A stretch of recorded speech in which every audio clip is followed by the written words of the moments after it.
JavaScript is a client-side scripting language for web pages. You can include JavaScript commands directly in the HTML document, and the script will be executed when the page is viewed in a browser. In this lesson, we will discuss how to create a simple script, edit it, and test it using a web browser. You'll also learn the basic tasks involved in creating and using scripts. The topics we will cover are tools for scripting, displaying time with JavaScript, beginning the script, adding JavaScript statements, creating output, adding the script to a web page, testing the script, JavaScript syntax rules, using comments, and best practices for JavaScript. Unlike many programming languages, you don't need any special software to create JavaScript scripts. In fact, you most likely already have everything you need. The first tool you'll need to work with JavaScript is a text editor. JavaScript scripts are stored in simple text files, usually as part of HTML documents. Any editor that can store ASCII text files will work. You'll need two other things to work with JavaScript: a web browser and, of course, a computer. The latest version of Mozilla Firefox or Microsoft Internet Explorer is recommended. See the Mozilla website or Microsoft website to download a copy. At a minimum, you should have Firefox 1.0, Netscape 7.0, or Internet Explorer 6.0 or later. You can choose whichever browser you like for your web browsing, but for developing JavaScript, you should have more than one browser, at a minimum Firefox and Internet Explorer.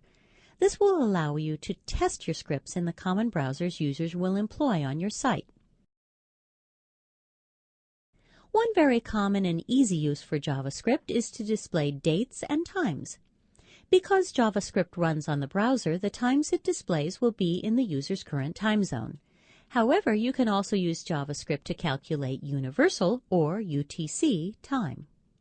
As a basic introduction to JavaScript, in the next section we will talk about how to create a simple script that displays the current time and the UTC time within a web page. Your script, like most JavaScript programs, will begin with the HTML script tag. You use the open script and close script tags to enclose a script within the HTML document.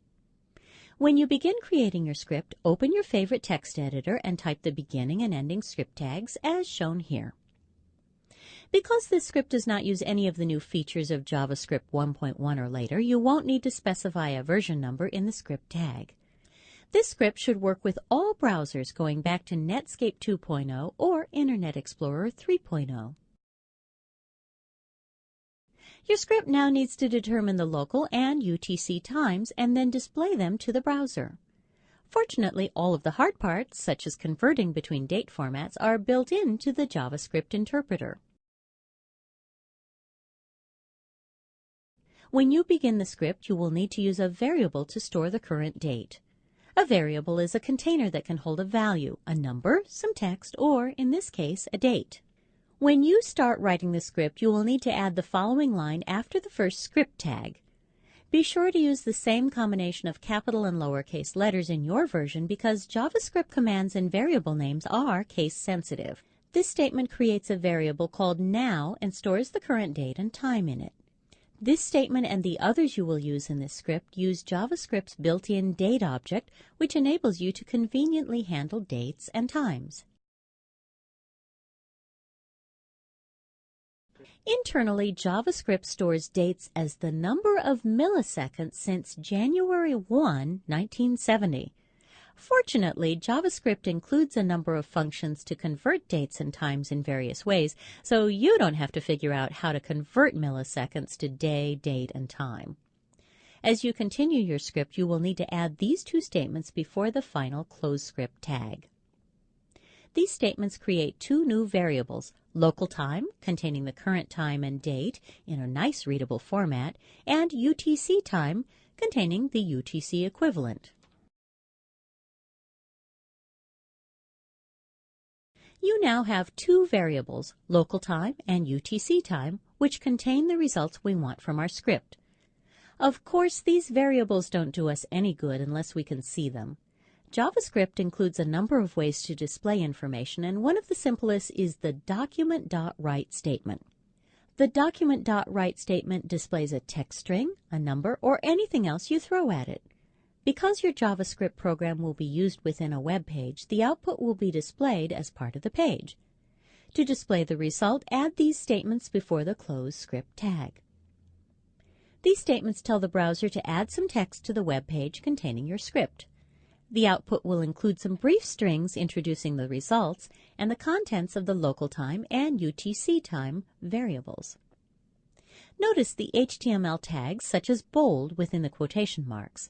Because JavaScript's output appears within a web page, it needs to be formatted using HTML. The break tag in the first line ensures that the two times will be displayed on separate lines. When you get to this point, you will have a script that calculates a result and displays it. Your listing will look like this. In order to use your script, you'll need to add it to an HTML document. In its most basic form, the HTML document should include opening and closing HTML tags, head tags, and body tags.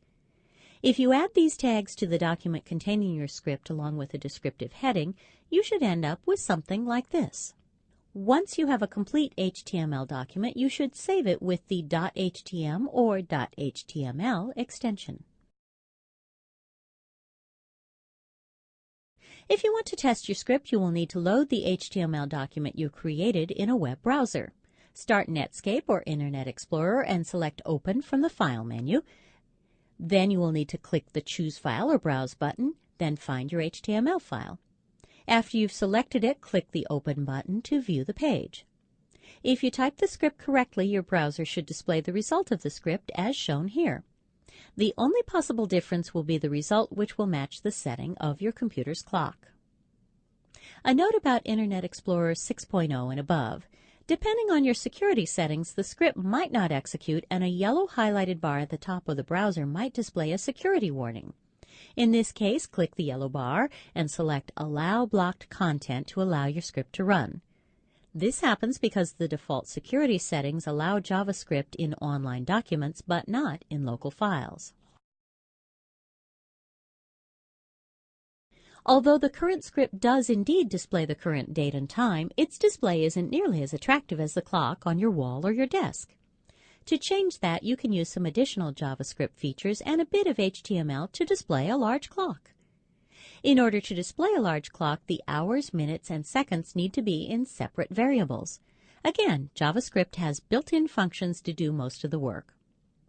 These statements load the hours, mins, and secs variables within the components of the time using JavaScript's built-in date functions. After the hours, minutes, and seconds are in separate variables, you can create document.write statements to display them.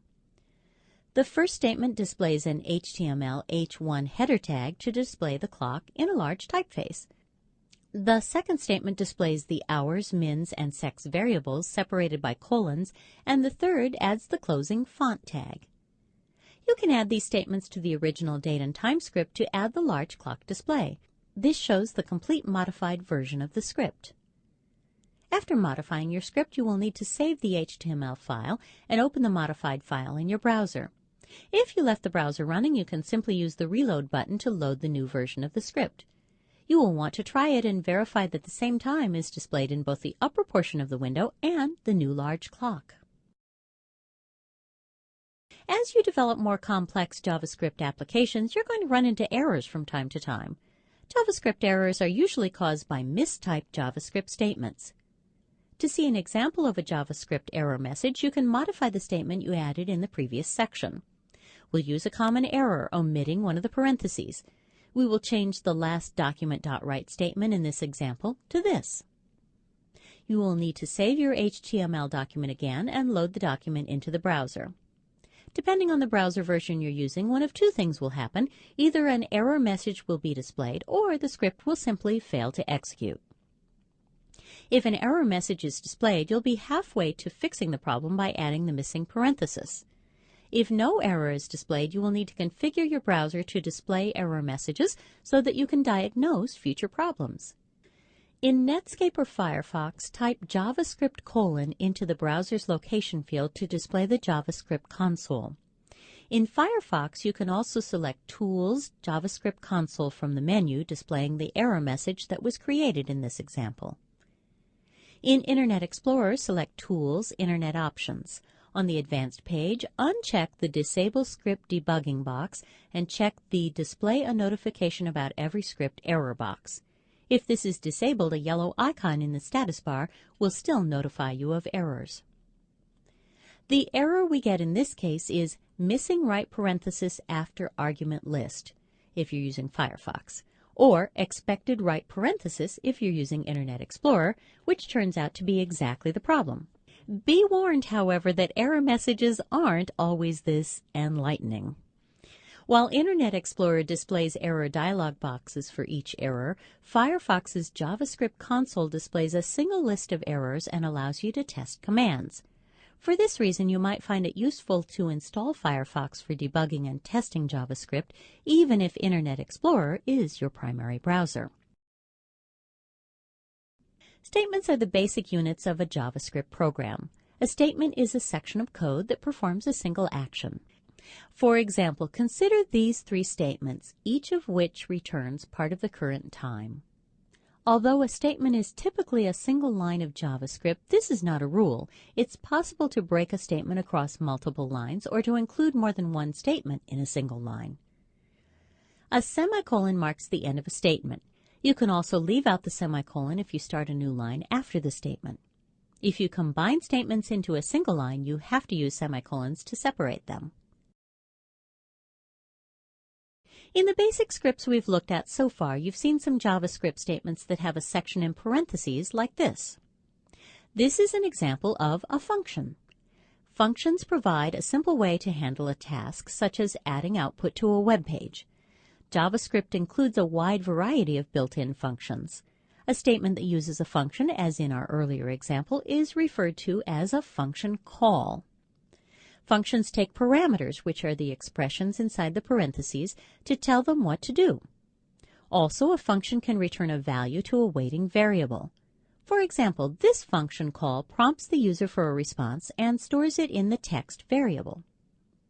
You can also create your own functions. This is useful for two main reasons. First, you can separate logical portions of your script to make it easier to understand. Second, and more importantly, you can use the function several times or with different data to avoid repeating script statements. Variables are containers that can store a number, a string of text, or another value. For example, this statement creates a variable called Fred and assigns it the value 27. JavaScript variables can contain numbers, text strings, and other values. Although event handlers notify your script when something happens, you might want to check certain conditions yourself. For example, did the user enter a valid email address? JavaScript supports conditional statements which enable you to answer questions like this. A typical conditional uses the if statement, as in this example. This compares the variable count with the constant 1 and displays an alert message to the user if they are the same. You will use conditional statements like this in most of your scripts. Another useful feature of JavaScript and most other programming languages is the capability to create loops or groups of statements that repeat a certain number of times. For example, these statements display the same alert 10 times, greatly annoying the user. The for statement is one of several statements JavaScript uses for loops. This is the sort of thing computers are supposed to be good at, performing repetitive tasks. You will use loops in many of your scripts in much more useful ways than this example. Again, not all scripts are located within script tags. You can also use scripts as event handlers. Although this might sound like a complex programming term, it actually means exactly what it says. Event handlers are scripts that handle events. In real life, an event is something that happens to you. For example, the things you write on your calendar are events like dentist appointment or Fred's birthday. You also encounter unscheduled events in your life like a traffic ticket, an IRS audit, or an unexpected visit from relatives. Whether events are scheduled or unscheduled, you probably have normal ways of handling them. Your event handlers might include things like, when Fred's birthday arrives, send him a present, or when relatives visit unexpectedly, turn out the lights and pretend nobody is home. Event handlers in JavaScript are similar. They tell the browser what to do when a certain event occurs. The events JavaScript deals with aren't as exciting as the ones you deal with. They include such events as when the mouse button clicks and when this page is finished loading. Nevertheless, they are a very useful part of JavaScript. Many JavaScript events like mouse clicks are caused by the user. Rather than doing things in a set order, your script can respond to the user's actions. Other events don't involve the user directly. For example, an event is triggered when an HTML document finishes loading. Each event handler is associated with a particular browser object, and you can specify the event handler in the tag that defines the object. For example, images and text links have an event on mouseover that happens when the mouse pointer moves over the object. Here is a typical HTML image tag with an event handler. You identify the event handler as an attribute to the HTML tag and include the JavaScript statement to handle the event within the quotation marks. This is an ideal use for functions because function names are short and to the point and can refer to a whole series of statements. You can actually have several scripts within a web document, one or more sets of script tags, external JavaScript files, and any number of event handlers. With all of these scripts, you might wonder how the browser knows which to execute first. Fortunately, this is done in a logical fashion.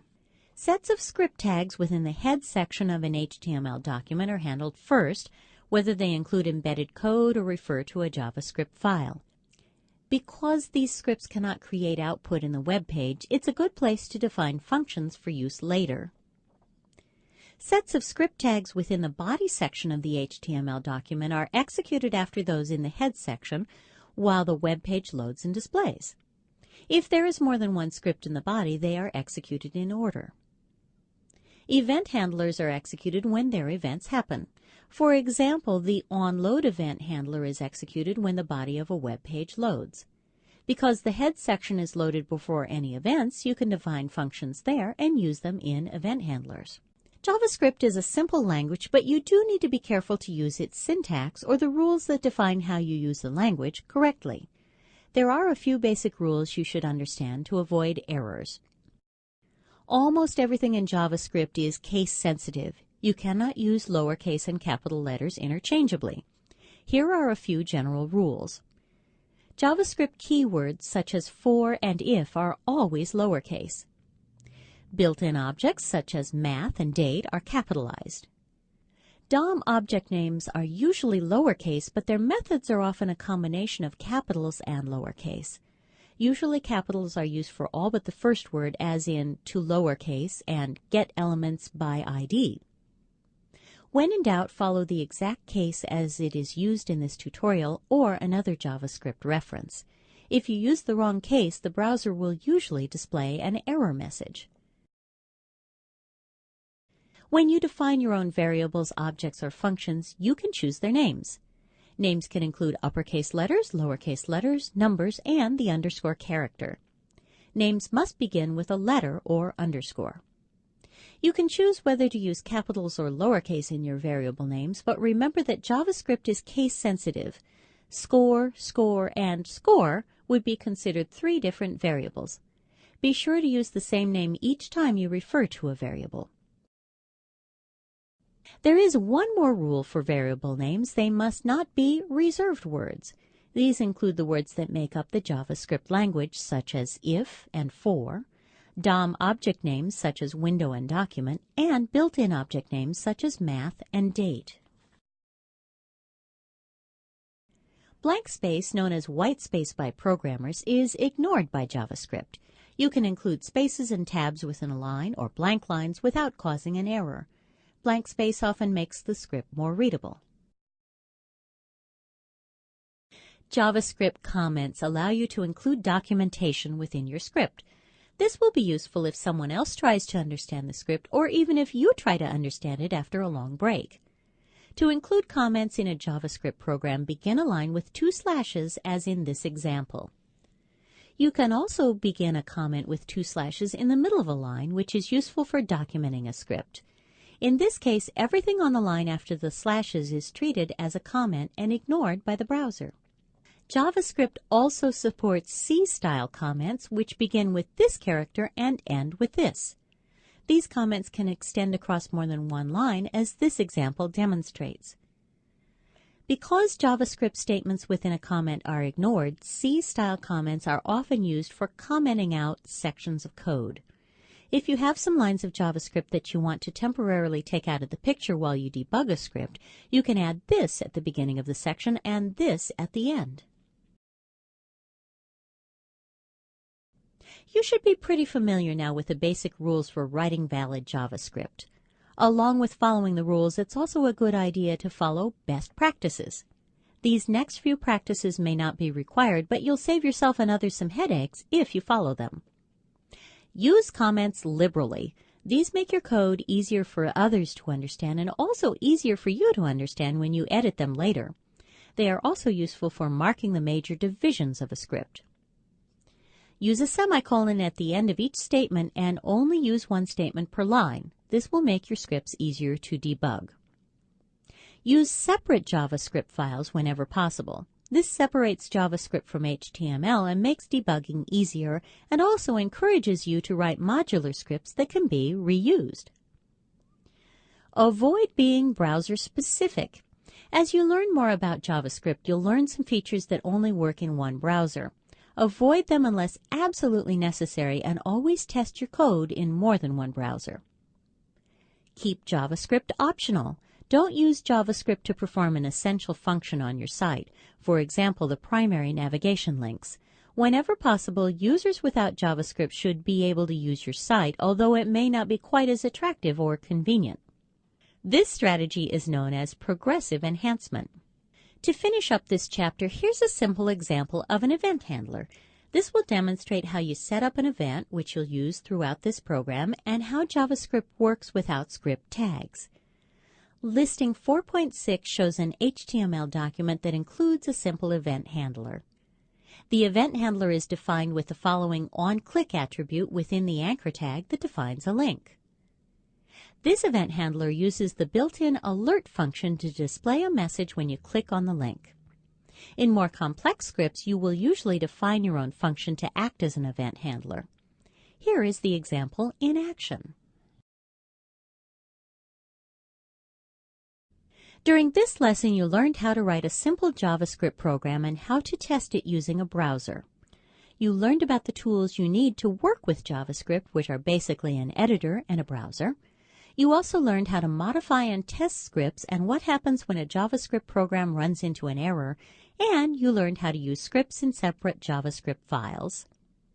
In the process, you also learned how to use some of JavaScript's basic features, variables, the document.write statement, and functions for working with dates and times. You've also been introduced to several components of JavaScript programming and syntax: functions, objects, event handlers, conditions, and loops. You learned how to use JavaScript comments to make your script easier to read and looked at a simple example of an event handler. You can now test your knowledge in the quiz area, access the scripts we learned in the lab, or go through the lesson again. The choice is yours. Thank you for choosing Sam's Teach Yourself.